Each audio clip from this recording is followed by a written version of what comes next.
Assalamualaikum warahmatullahi wabarakatuh. Kita mulakan dengan bacaan doa. A'udzubillahi minasyaitonirrajim. Bismillahirrahmanirrahim. Alhamdulillahi rabbil alamin. Wassalatu wassalamu ala asyrafil anbiya'i wal mursalin wa ala alihi wa ashabihi ajma'in. Rabbana shrah lana sudurana wa yassir lana umurana wahlul 'uqdatam min alsinatina yafqahu aqwalana. Rabbana yassir wa la tu'assir. Rabbana tamim lana bil khair.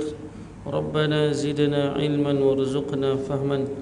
Wa sallallahu ala sayyidina Muhammad wa ala alihi wa ashabihi ajma'in. Walhamdulillahi rabbil alamin. Amin.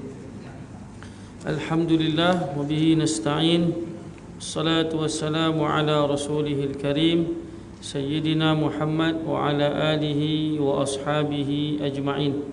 Subhanaka la ilma lana illa ma 'allamtana innaka antal alimul hakim. Wa la hawla wa la quwwata illa billahil aliyyil azim. Amma ba'd. Alhamdulillah, pertama sekali kita panjatkan syukur kepada Allah Subhanahu wa taala atas limpah rahmatnya dapat kita sama-sama pada malam ini. Semoga Allah Subhanahu wa taala sentiasa merahmati kita insya-Allah.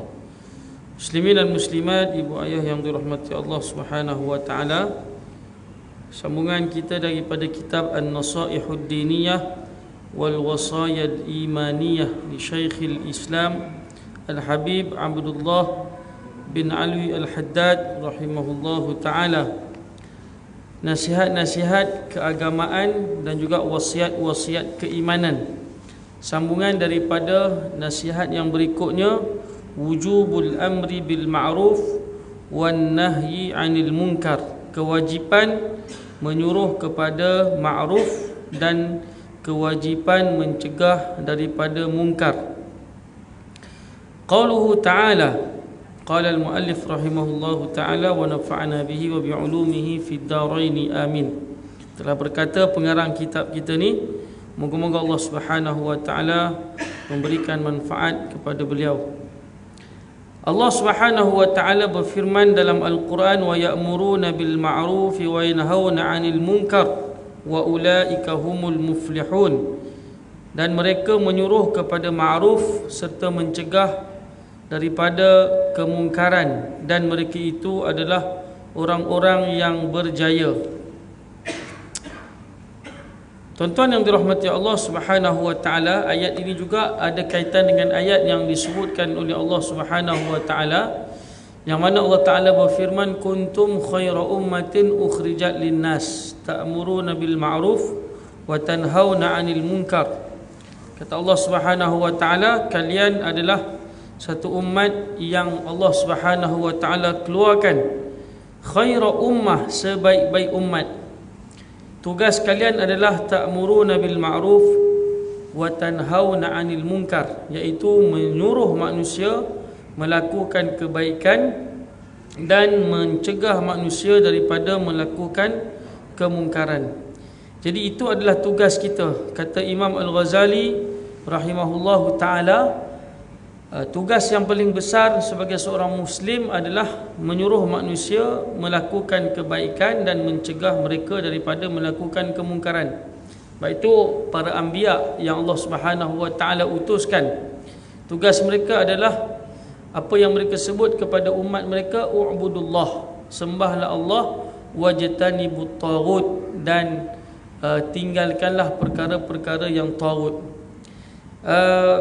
Kalau kita melihat umat terdahulu, maknanya lebih khusus lagi adalah Bani Israel, mereka itu dilaknat oleh Allah Subhanahu wa taala kerana perlakuan mereka itu tidak mencegah manusia daripada melakukan kemungkaran, bahkan mereka yang melakukannya. Itu kalau kita lihat dalam suratul Maidah, Allah Ta'ala menyebutkan, lu'inal ladhina kafaru min bani Israel ala lisani Dawud wa Isa bin Maryam dzalika bima asaw wa kanu ya'tadun. Telah dilaknat orang-orang kafir di kalangan Bani Israel melalui lidah Nabi Daud dan juga lidah Nabi Isa alaihi salam. Kenapa mereka dilaknat? Dzalika bima asaw wa kanu ya'tadun, iaitu kerana sesungguhnya mereka telah melakukan maksiat dan mereka telah melanggar batas-batas yang telah ditetapkan oleh Allah. Lalu Allah Ta'ala sambung lagi ayat tersebut, kanu la yatanahawna am munkarin fa'aluh, mereka adalah orang-orang yang tidak mencegah daripada melakukan kemungkaran, bahkan mereka yang buat kemungkaran tersebut. Labi sama kanu yaf'alun, seburuk-buruk, kata Allah Ta'ala, itulah seburuk-buruk perkara yang telah mereka lakukan. Jadi tuan-tuan yang dirahmati Allah Subhanahu wa ta'ala, kemungkaran mesti dicegah berdasarkan kepada hadis Nabi SAW yang akan kita kongsikan nanti.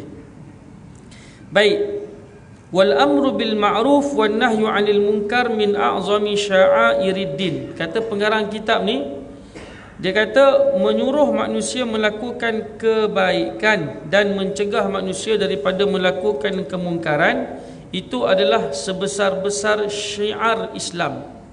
Syiar Islam paling besar itulah. Kalau tak ada amar ma'ruf nahi munkar, bahasa mudahnya tutup buku lah tuan-tuan. Tak ada apa lah. Kan? Tak ada apa-apa. Apa Islam tu? Tak ada apa-apa. Lepas tu tengok orang-orang yang tidak beragama Islam tu pun mendakwa diri mereka sebagai orang Kristian. Mereka langgar semua benda. Sampai kita tengok, betul ke Kristian macam ni? Betul tak tuan? Dia minum arak, dia berzina, dia bunuh orang, dia buat macam-macam. Akhirnya kita kata, itukah agama Kristian? Sebenarnya tak pun, kan? Jadi kalaulah pada agama Islam ni tidak ada amar ma'ruf nahi munkar, apa yang ada pada Islam? So tak ada apa-apa lah. Habislah. Itu maksud dia. Wa aqwa da'aimul Islam, dan itu adalah tiang yang paling kukuh dalam Islam. Maknanya amar ma'ruf nahi munkar. Wa ahammul wazaif 'alal muslimin, dan itu adalah tugas yang paling penting bagi setiap orang yang mengaku dirinya muslim. Wa biha qiwamul amr wa salahu sya'ni kullih, dan dengan amar ma'ruf nahi munkar itu setiap urusan akan menjadi lurus dan setiap perkara akan menjadi baik. Wa bi ihmalihi ma tata'attalul huquq, dan pengabaian terhadap keduanya itu, amar ma'ruf nahi munkar, akan terbantutlah segala hak-hak yang sepatutnya. Setiap manusia ni ada hak dia.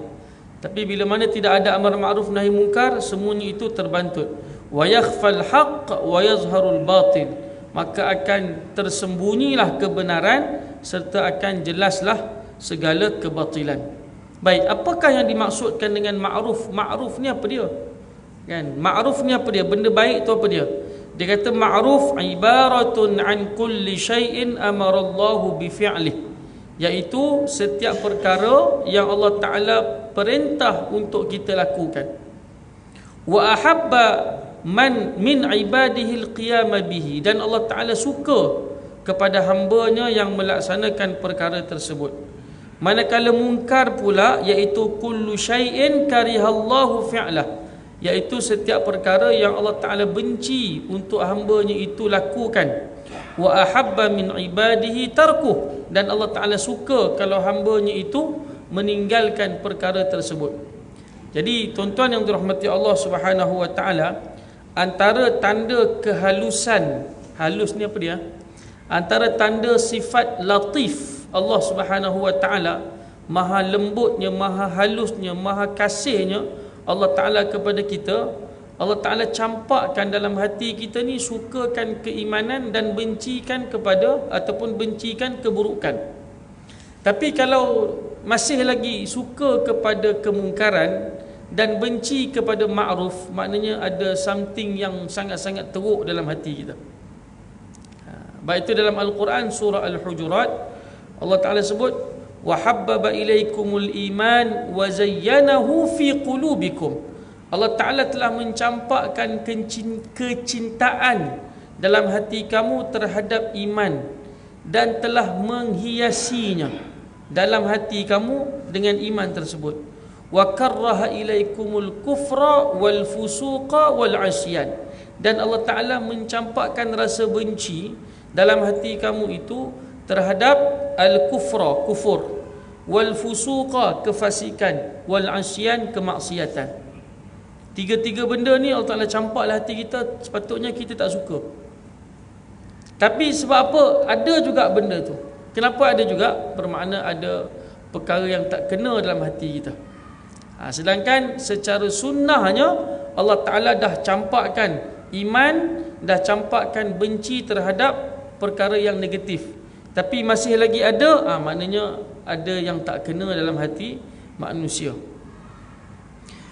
Wal qiyamu bidzalika a'ni al-amru bil ma'ruf wan nahyi 'anil munkar la budda minhu. Dan melaksanakan perkara amar ma'ruf nahi munkar itu, kata pengarang kitab kita ni Syekh Habib Al-Haddad, dia kata itu perkara yang tak dapat tidak mesti kena buat. La budda minhu, mesti kena buat. Wala rukhsata fi tarkih, tidak ada keringanan, tak ada rukhsah langsung pada hal tersebut. Maknanya pada perkara tersebut tak ada rukhsah. Maknanya tak payah buatlah benda ni, nanti dululah, ataupun bukan tanggungjawab saya. Itu tidak ada rukhsah. Wa qad qala alaihi salatu wassalam, kerana sesungguhnya Nabi SAW telah bersabda, man ra'a minkum munkaran falyughayyirhu biyadihi. Barang siapa di kalangan kamu yang melihat kemungkaran, maka hendaklah dia ubah dengan tangannya, dengan kuasanya. Ini dibahaskan oleh Syekh Dr. Mustafa Al-Bugha dalam kitab Al-Wafi. Ketika mana dia menghuraikan hadis ni, ini hadis dimuatkan oleh Imam An-Nawawi dalam kitab Matan 40. Beliau menyatakan bahawa tidak ada kelonggaran bagi orang yang memiliki jawatan, kuasa di tangannya untuk merubah kemungkaran itu. Falyughayyirhu biyadihi, itu mesti. Fa in lam yastati' fa bilisanih. Kalau dia tak mampu, barulah dia pergi dengan lidah dia. Jadi itu orang kata apa? Peringkat kedua. Fa in lam yastati' fa biqalbi. Kalau tak mampu juga, maka dia kena benci dengan hatinya. Wa dzalika adhaful iman. Dan yang demikian itu, kata Nabi SAW, paling rendah iman. Ini hadis ni kita biasa dengar sangat, tuan-tuan. Selalu kita dengar hadis ni. Tapi dua perkara, dua peringkat yang pertama tu tak dapat tidak, jangan kita tolak dulu. Jadi pertama sekali dengan tangan, kedua dengan lidah. Itu mesti buat. Kalau tak mampu sangat, barulah dengan hati. Itu peringkat paling akhir. Dan peringkat paling akhir tu, itu adalah selemah-lemah iman. Dia kata walaysa wara'a dzalika minal imani mithqala dzarratin. Kurang daripada tu, maknanya kalau tak ada benci dalam hati terhadap perkara mungkar, maknanya habis langsung lah. Tak ada apa dah, kosong lah. Balik awal lah. Itu maknanya selemah-lemah mesti kena benci, tak suka terhadap perkara tersebut. Wa qala alaihi salatu wassalam, laisa minna man lam yarham saghirana wa yuwaqqir kabirana wa ya'mur bil ma'ruf wa yanha 'anil munkar. Dan bukanlah di kalangan kami, kata Nabi, orang yang tidak sayang kepada anak-anak kecil, dan tidak menghormati orang-orang tua, dan tidak menyuruh kepada ma'ruf, dan tidak mencegah kepada kemungkaran. Kalau dia tak buat benda tu, laisa minna, dia bukan daripada kalangan umat kami. Sebab umat Muhammad SAW, dia mesti buat amar ma'ruf nahi munkar. Itu yang dilakukan oleh sahabat baginda radhiyallahu anhum. Itulah yang dilakukan oleh para ulama dulu. Itulah yang dilakukan oleh Imam Ahmad bin Hanbal. Sebagai contoh, cerita yang paling masyhur berkenaan dengan Imam Ahmad bin Hanbal, tuan-tuan pun tahu kisahnya, bagaimana dia tidak bersetuju dengan pemerintah pada waktu itu yang berfahaman Mu'tazilah, yang menyatakan Al-Quran itu makhluk. Quran itu bukan mushaf. Mushaf tak apalah, sebab dia cetakan memanglah makhluk. Tapi kalamullah itu, Alif Lam Mim, dzalikal kitabu la raiba fi hudal lil muttaqin. Pemerintah pada waktu itu memaksa rakyatnya supaya kata itu adalah makhluk, itu bukan kalamullah. Kata Imam Ahmad bin Hanbal, itu kalamullah, bukan makhluk. Sampai dia ditangkap. Bila Imam Ahmad ditangkap, dia dipenjarakan. Masa dalam penjara dia dirotan, dia disebat dengan cemeti. Kena sebat tugas dia, minta maaf, setiap hari dia disebat oleh seorang petugas. Dan petugas tu sampai jadi macam hiba waktu dia nak bertugas melaksanakan tanggungjawab dia untuk merotan, menyebat Imam Ahmad bin Hanbal. Tapi dia kena buat. Sebab Imam Ahmad bin Hanbal sakit belakang ni, setiap hari kena, tuan-tuan. Kenapa? Kerana dia tidak bersetuju dengan pemerintah waktu itu yang menyatakan Al-Quran itu makhluk. Itu Imam Ahmad bin Hanbal, orang yang betul-betul berpegang kepada al-amru bil ma'ruf wan nahyu anil munkar. Dia tak setuju, maka dia akan berpegang dengan benda tu. Itu cerita yang masyhur berkenaan dengan Imam Ahmad bin. Dan banyak lagi lah kisah-kisah bagaimana orang-orang yang tidak tunduk kepada perkara-perkara yang mungkar. Sebab dia tahu, kalau aku tunduk kepada perkara yang mungkar, maka aku tidak bersama dengan umat Muhammad sallallahu alaihi wasallam.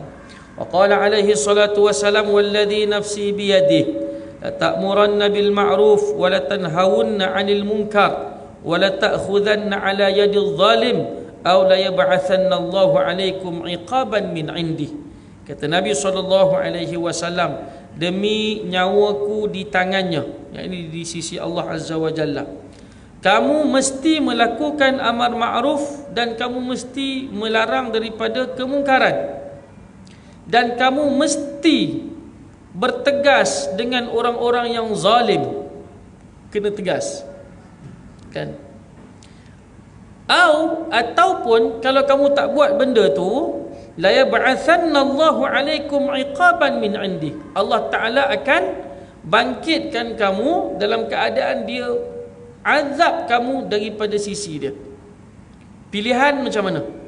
Nak buat ataupun nak diseksa oleh Allah Subhanahu wa taala. Itu kata Nabi sallallahu alaihi wasallam. Wa qala alaihi salatu wassalam, dan Nabi sallallahu alaihi wasallam juga bersabda, idza habat ummati an taqula lizalim ya zalim faqad tuwdi'a minha. Kata Nabi sallallahu alaihi wasallam, apabila telah hilang daripada umat aku ungkapan wahai orang yang zalim, maknanya menegur orang zalim, dah hilang dah perkataan tu, ya zalim, dah tak ada dah. Yang semuanya okey, tak apa, nak buat macam mana, kan? Saya lemah, saya mohon maaf. Ini tuan-tuan yang berlaku hari ni, kan? Kita baca, tapi nak buat macam mana? Dah tak ada orang nak sokong dia. Tok Mufti Pulau Pinang tu terpaksa dia minta maaf. Pelik, tuan-tuan, memang terbalik dunia hari ni. Orang alim yang tidak mendapat sokongan daripada masyarakat kebanyakan, lalu dia terpaksa minta maaf. Terpaksa minta maaf. Tapi apa teguran dia, tuan-tuan? Tuan-tuan pun baca, tuan-tuan pun tahu, tuan-tuan lagi mendalami benda tu. Teguran dia bukan kata batalkan. Dia kata tukar tarikh aja, anjakkan. Maknanya apa? Nak buat-buatlah, tapi anjak tarikh sikit, ni bulan Ramadan ni. Akhirnya apa? Kena kecam. Dahsyat kena kecam. Dan dia terpaksa akhirnya minta maaf. Saya menyedari kelemahan diri saya mohon maaf. Ya salam. Ini dunia sudah terbalik. Akhirnya untuk sedapkan hati kita, kita kata kita berada di akhir zaman. Itu paling penyejuk jiwa lah tu, tuan-tuan. Kan nak rawat jiwa yang luka ni, akhirnya kita kata kita ni duduk akhir zaman. Macam itulah umat. Betul tak? Tak boleh nak kata apa dah. Tak tahulah kemudian tu apa yang berlaku lepas tu, wallahu a'lam lah. Tapi nak bagi tahu betapa terbaliknya dunia kita pada hari ini.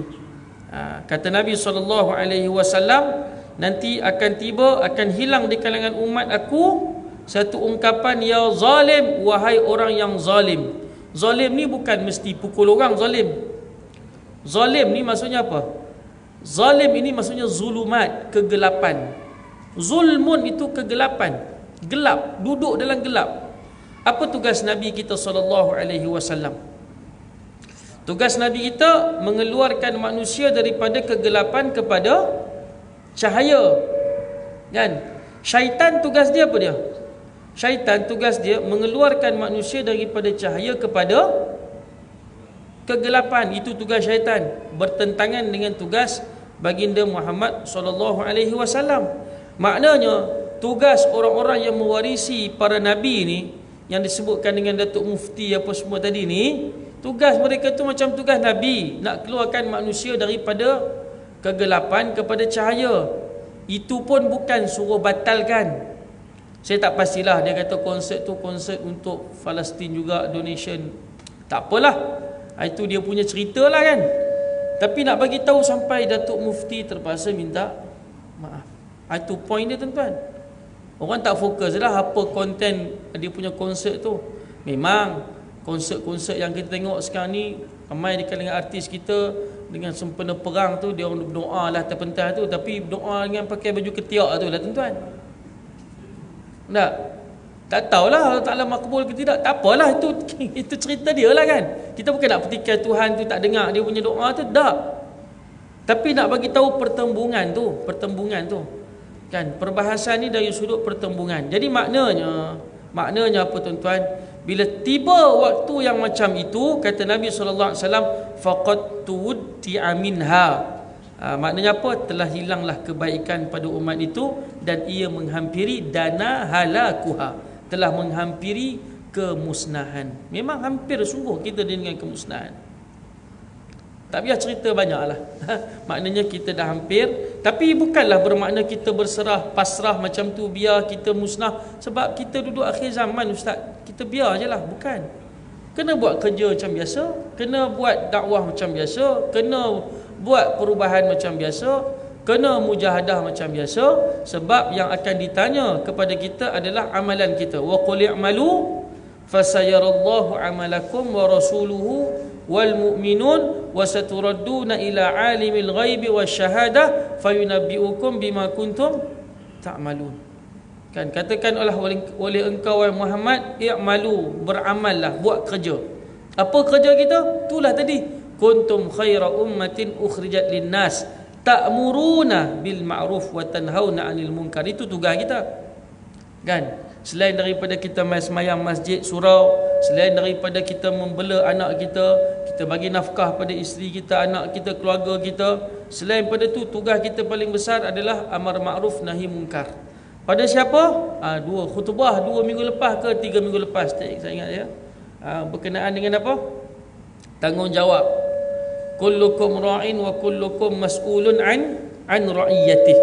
Setiap daripada kamu itu adalah ketua, dan setiap ketua itu dia akan disoal oleh Allah Subhanahu wa taala terhadap orang yang berada di bawah tanggungannya.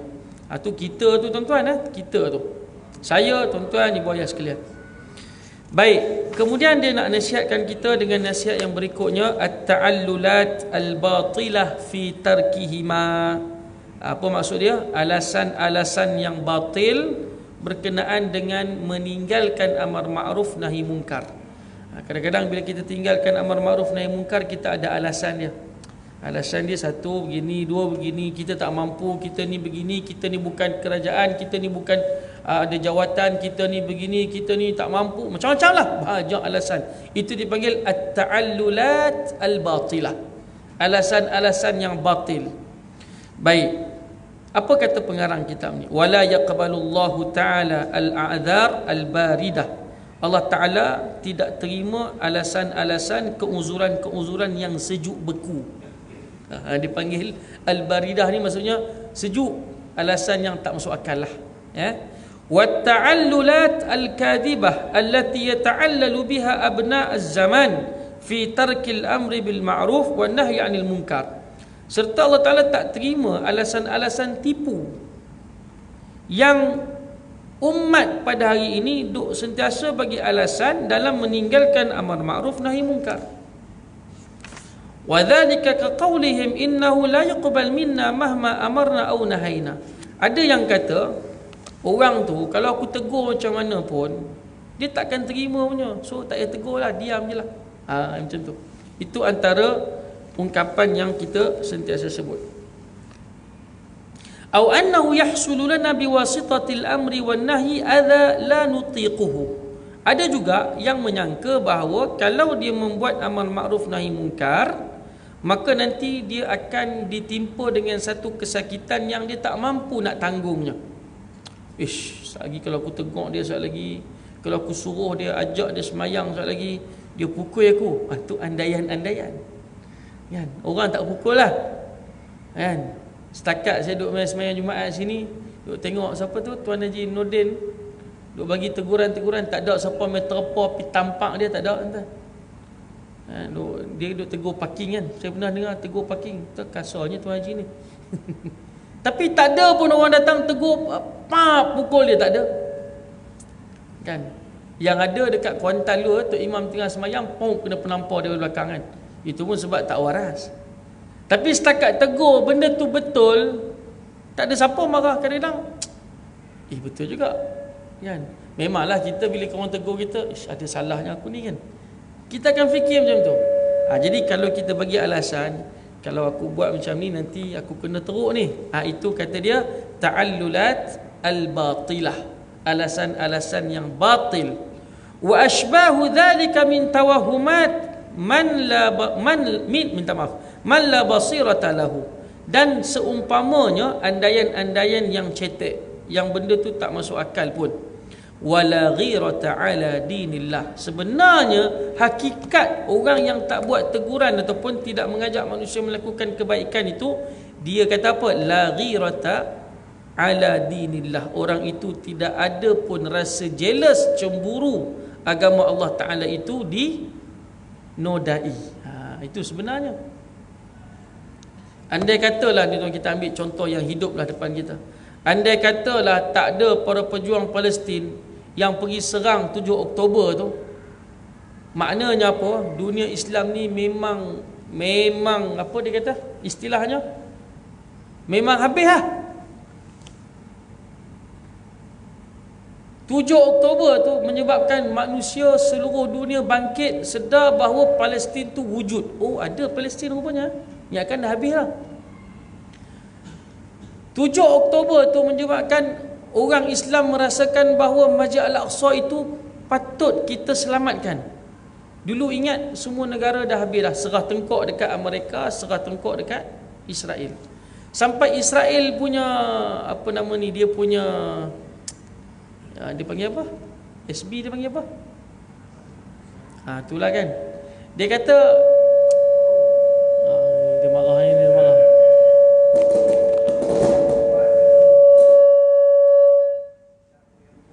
Amar ma'ruf nahi mungkar ni. Ada orang. Terima kasih Haji. Suruh beli bahu tu. Ini dah lama ni, ingat dah 4 tahun 5 tahun. Ke lama lagi. Minta duit tuan-tuan ni. Dia tengah minta duit tuan-tuan. Okey, apa tadi? Kalau kita kata dunia pejuang-pejuang tu tidak melaksanakan tindakan pada 7 Oktober tu, maka seluruh dunia sudah pun menyerahkan tengkok mereka kepada Israel dan juga Amerika. Dan kita kata intelijen Israel kata kita dah aman damai dah. Hamas pun dah mula berlembut dah dengan kita. Dia pun dah benarkan orang-orang Gaza bekerja dekat Israel. Ini satu petanda yang baik, kan? Jadi kita ni dah berjaya menormalisasikan hubungan dengan orang Palestin. Sama juga kalau bila mana kita tidak melakukan amar makruf nahi mungkar pada peringkat kita ni, kita akan rasa macam maksiat-maksiat tu benda biasa, kan? Tak apa, kan? Saya tak sebutlah poin-poin maksiat yang ada sekeliling kita ni, kan? Tapi manusia akan rasa macam tak apa. Ikhtilat laki perempuan pun tak apa. Ikhtilat ni maksudnya bercampur gaul antara laki perempuan pun tak apa. Kalau tak ada dekat pejabat kita tu orang yang warak, yang tegur laki, staf laki keluar dengan staf perempuan, kalau tak ada orang yang tegur, maka orang akan rasa macam tak apa, tak ada masalah. Laki bawa kereta, staf perempuan duduk sebelah, kan? macam isteri pula kan. Dan dia pun dah rasa macam biasa. Benda tu dah normal. Tengah-tengah hari pergi keluar makan kan, tengah hari sama-sama duduk semeja, staf perempuan depan, staf kan mengadap sama-sama. Ada ikhtilat tu, pergaulan bebas tu dah rasa macam biasa.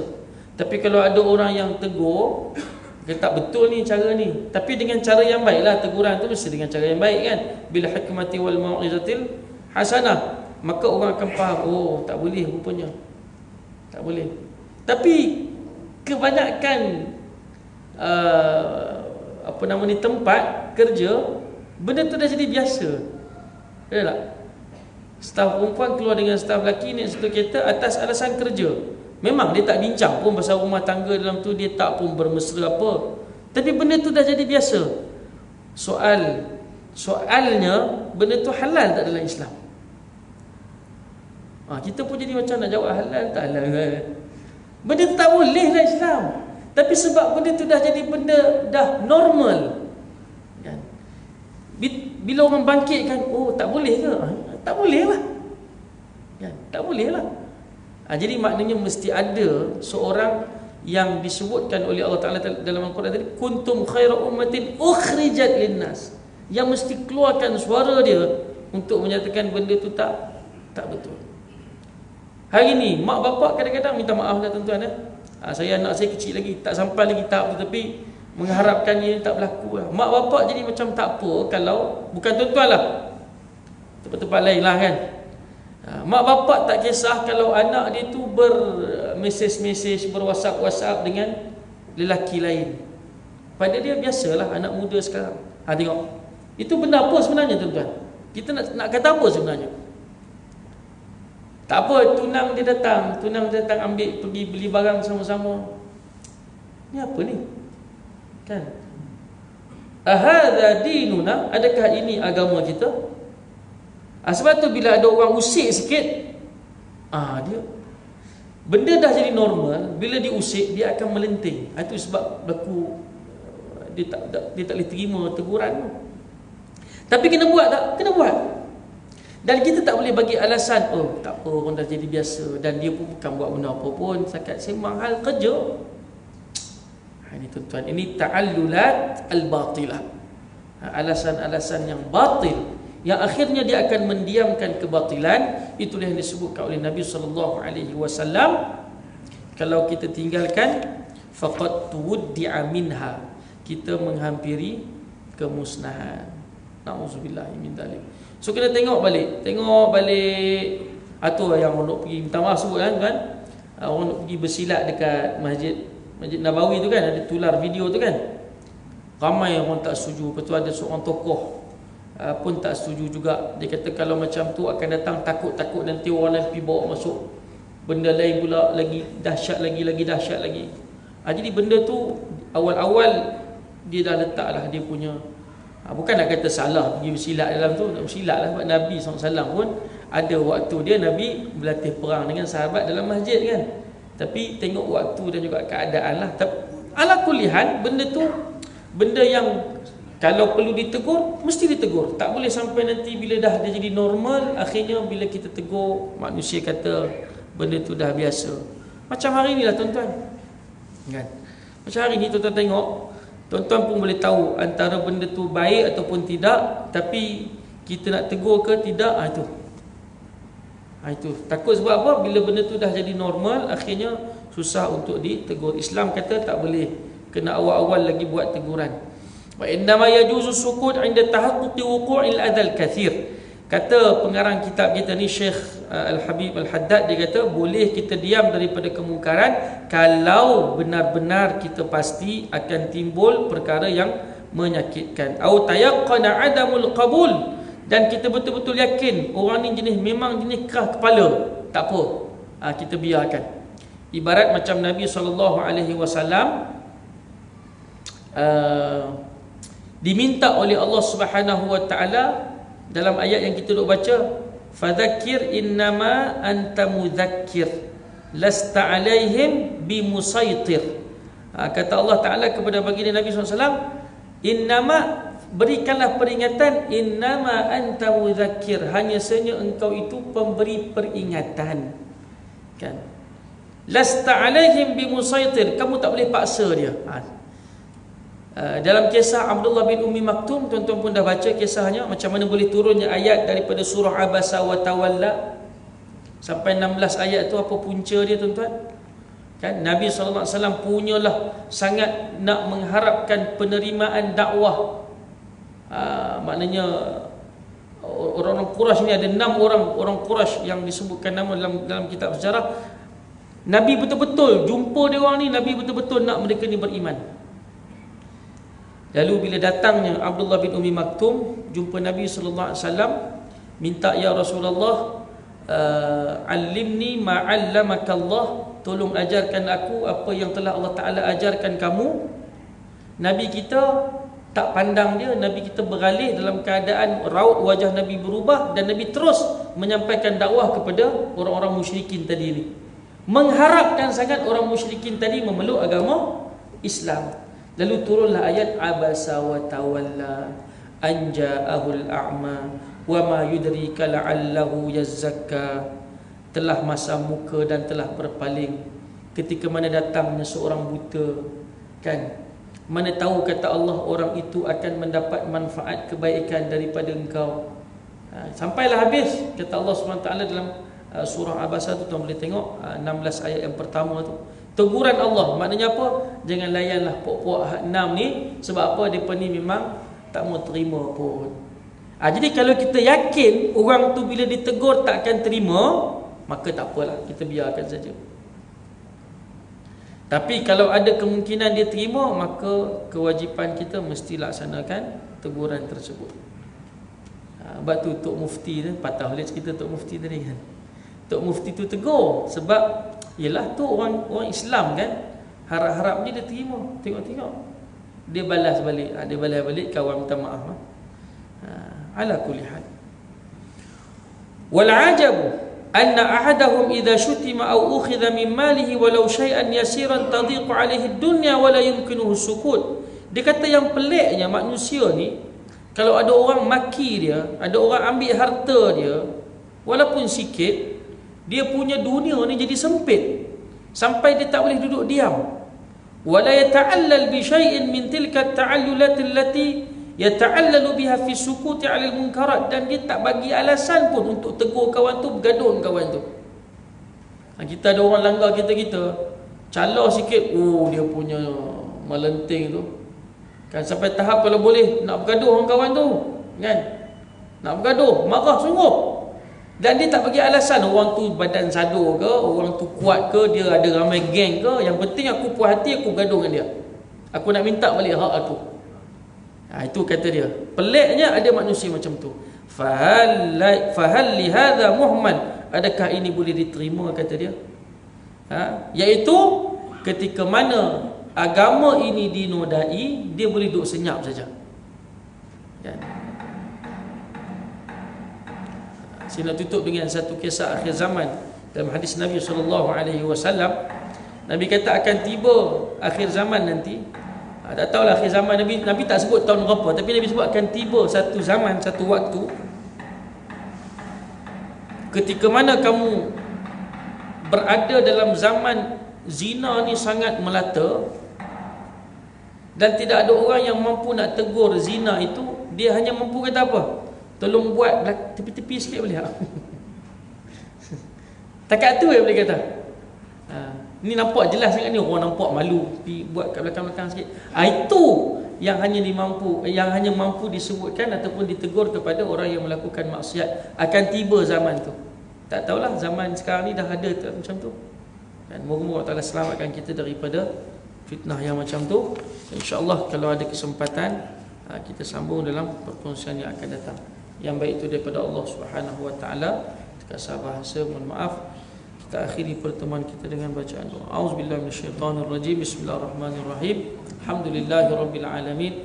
Salatu wassalamu ala asyrafil anbiya'i wal mursalin wa ala alihi wa ashabi ajma'in. Allahumma anfa'na bima 'allamtana wa 'allimna ma yanfa'una wa zidna ilman warzuqna fahman. Sallallahu ala Muhammad wa ala alihi wa ashabihi ajma'in walhamdulillah rabbil alamin amin. Assalamualaikum warahmatullahi wabarakatuh.